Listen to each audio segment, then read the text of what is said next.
নমস্কার, বাঙালির পেটপুজা চ্যানেলে আপনাদের সকলকে জানাই স্বাগত। আজকে আমি কাঁচা পেঁপে দিয়ে খুব সুন্দর একটা রেসিপি তৈরি করে আপনাদের সঙ্গে শেয়ার করব। আপনারা অনেকে কিন্তু পেঁপে খেতে পছন্দ করেন না, কিন্তু এইভাবে রেসিপিটা তৈরি করে একদিন খেয়ে দেখতে পারেন। আশা করছি রেসিপিটা আপনাদেরও ভালো লাগতে পারে। তো বন্ধুরা, দেখে থাকুন আমি কীভাবে রেসিপিটা তৈরি করছি। পেঁপে দিয়ে রেসিপিটা তৈরি করার জন্য আমি একটা বড় সাইজের পেঁপে নিয়েছি। সম্পূর্ণ পেঁপেটা আমার লাগবে না, এখান থেকে অর্ধেকটা পেঁপে নিলেই আমার হয়ে যাবে। পেঁপেটা খোসা ছাড়িয়ে আমি কেটে নিচ্ছি।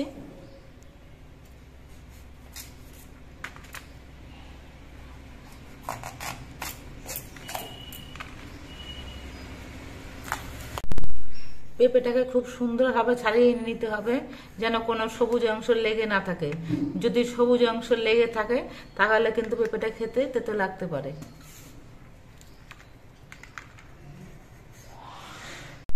আমি অর্ধেকটা পেঁপে নিয়েছি। পেঁপের মধ্যেকার বীজগুলো ছাড়িয়ে নিতে হবে। চামচের সাহায্যে আমি বীজগুলো ছাড়িয়ে নিচ্ছি।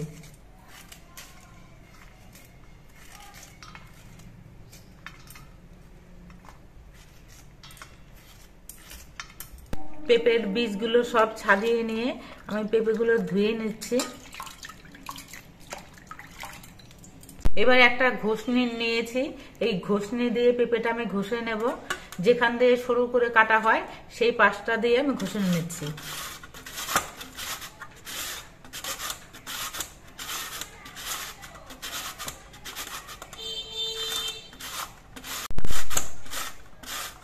এই দেখুন, একেবারে সরু সরু করে কাটা হচ্ছে।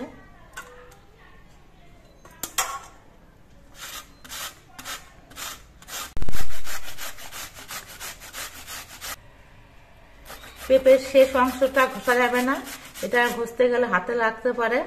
আমি অর্ধেকটা পেঁপে ঘষে নিয়েছি, তাহলে দেখুন কতটা হয়েছে। এবার এই ঘষে নেওয়া পেঁপের মধ্যে বেশ কিছু উপকরণ মিশিয়ে নিচ্ছি।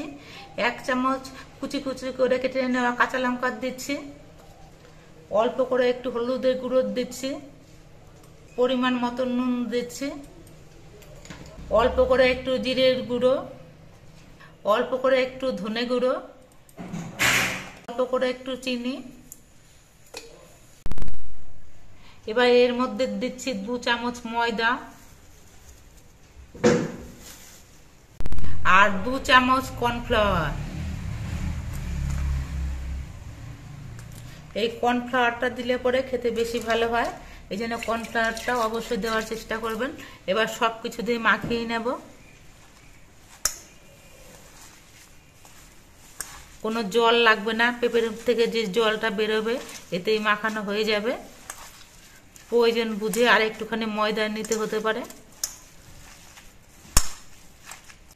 সবকিছু দিয়ে মাখিয়ে নেওয়ার পর মনে হচ্ছে আর একটু ময়দা লাগবে, তার জন্য আর 1 চামচ ময়দা আমি দিচ্ছি। এবার এখান থেকে অল্প করে একটু পেঁপের মিশ্রণ নিয়ে আমি গোল গোল করে কোপ্তা তৈরি করে নেব। আপনারা ইচ্ছে করে চ্যাপটা করে নিতে পারেন, আমি গোল গোল করে তৈরি করে নিচ্ছি।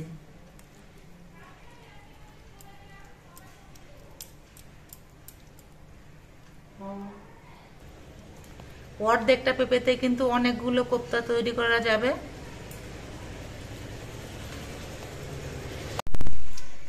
গোল গোল করে আমি অনেকগুলো কোপ্তা তৈরি করে নিয়েছি।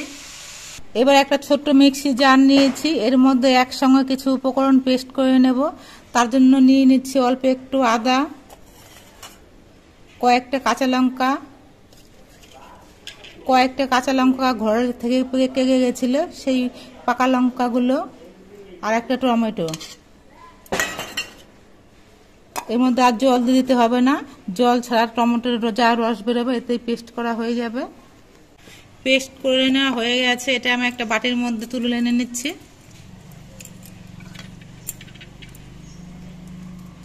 এবার গ্যাসে একটা কড়াই বসিয়ে দিয়েছি, কড়াইটা বেশ ভালো মতো গরম করে নিয়েছি। প্রথমেই আমি পেঁপের কোপ্তাগুলো ভেজে নেব, তার জন্য কড়াইতে সাদা তেল দিচ্ছি।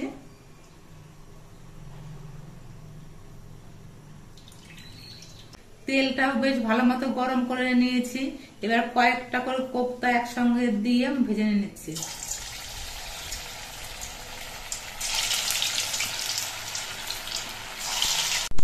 একটা চামচ নিয়ে অল্প করে তেল তুলে নিয়ে কোপ্তার ওপর দিয়ে দিয়ে দিতে হবে, তাহলে তেলটা সব দিকে সমানভাবে পাবে। কোপ্তাগুলোর এক পিঠ কিছুক্ষণ ভাজা হয়ে যাওয়ার পর এবার উল্টে দিচ্ছি।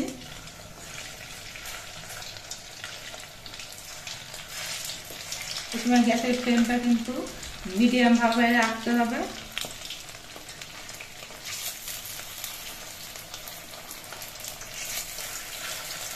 লাল হয়ে ভাজা হয়ে গেছে আর সব দিকে কিন্তু সমানভাবে ভাজা হয়েছে। এবার এই কোপ্তাগুলো আমি নামিয়ে নিচ্ছি।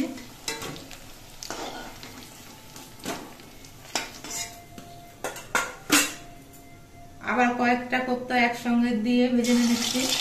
এইভাবে আমি সবগুলো কোপ্তাই ভেজে নেব।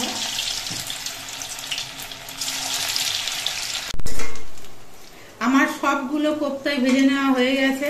কোপ্তাগুলো ভাজার পর দেখুন কত সুন্দর লাগছে, তালের বড়ার মতো তো দেখতে লাগছে, মনে হচ্ছে শুধু শুধুই খেয়ে নি।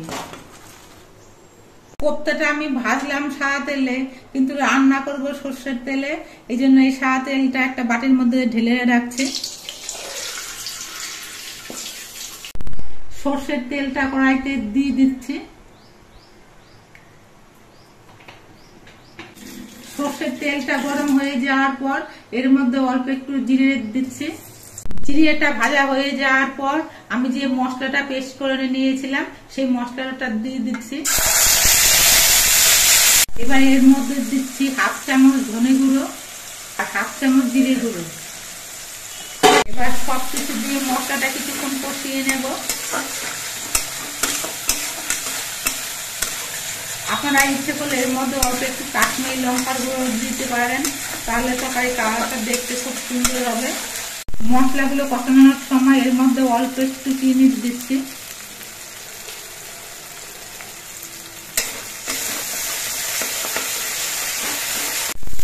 মশলাগুলো কিছুক্ষণ কষিয়ে নেওয়ার পর মশলা থেকে তেল ছেড়ে দিয়েছে। এবার এর মধ্যে আমি জল দিচ্ছি।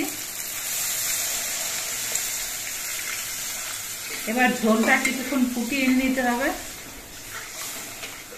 আমি কোপ্তা এই তরকারিটা রান্না করার সময় দুটো বড় মেন জিনিস দিতে ভুলে গেছি, অনেকটাই বড় ভুল কাজ হয়ে গেছে, এই জন্য আমি কড়াইটা নামিয়ে নিচ্ছি। গ্যাসে আমি সবসময় রান্না করি যে লোহার কড়াই, সেই লোহার কড়াইটা বসিয়ে দিয়েছি। আমি এই কোপ্তার কাইটা রান্না করার জন্য নুন আর হলুদ দিতেই ভুলে গেছি। নুনটা হয়তো ঝোলের মধ্যে দিলেই মেকআপ হয়ে যেত, কিন্তু হলুদটা যদি ঝোলের মধ্যে দেওয়া হয় তাহলে একটা কাঁচা গন্ধ লাগবে, এই জন্য অন্য একটা কড়াই বসিয়ে দিয়েছি। এবার হলুদটা আমি একটু অন্যভাবে করে দেবো, তাহলে আর খেতে কোনো অসুবিধা লাগবে না। কড়াইটা বেশ ভালো করে গরম করে নিয়েছি। এবার এর মধ্যে অল্প করে একটু সর্ষের তেল দিচ্ছি।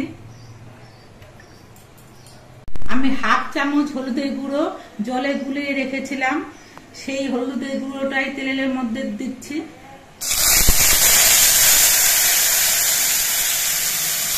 হলুদটা তেলের মধ্যে দিয়ে কিছুক্ষণ কষিয়ে নিতে হবে।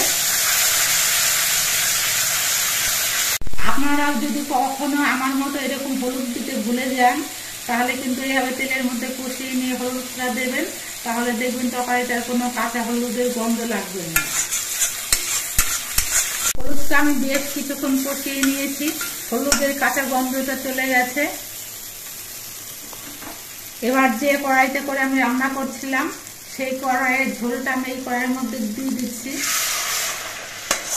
আমার কি যে হয়েছে, কয়েকদিন ধরে অনেক কিছু ভুলে যায়, তো ভিডিও করার সময় ভুলে গেছি, আমার খুব খারাপ লাগছে।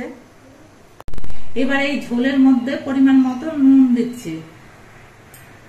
আমার মনে পড়েছে, সেটাই অনেক ভাগ্য ভালো, যদি মনে না থাকতো তাহলে তরকারিটা খেতে খুবই বাজে হয়ে যেত আর আমার ভিডিওটাও দেখানো হতো না। যাই হোক, সত্যি কথাগুলো আপনাদের সঙ্গে আমি শেয়ার করলাম। ঝোলটা বেশ কিছুক্ষণ ফুটিয়ে নেওয়ার পর ঝোলের পরিমাণটা কিন্তু অনেকটাই কমে গেছে। এবার এর মধ্যে পেঁপের কোপ্তাগুলো দিয়ে দিচ্ছি। পেঁপের কোপ্তা দিয়ে কিন্তু বেশিক্ষণ ফোটানো যাবে না, অল্প একটু সময়ের মধ্যে নামিয়ে নিতে হবে, না হলে কোপ্তাগুলো ভেঙে যেতে পারে।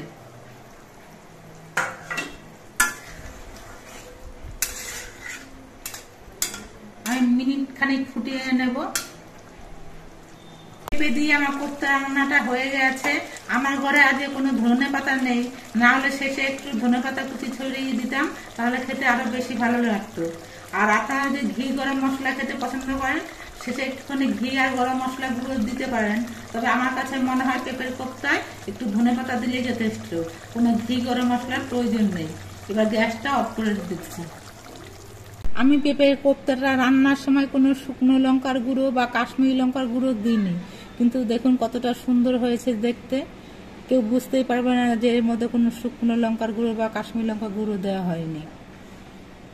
যাই হোক, কোপ্তা তরকারিটা রান্নার সময় আমার মারাত্মক দুটো ভুল হয়ে গেছিলো বলে আমার ভীষণ মনটা খারাপ।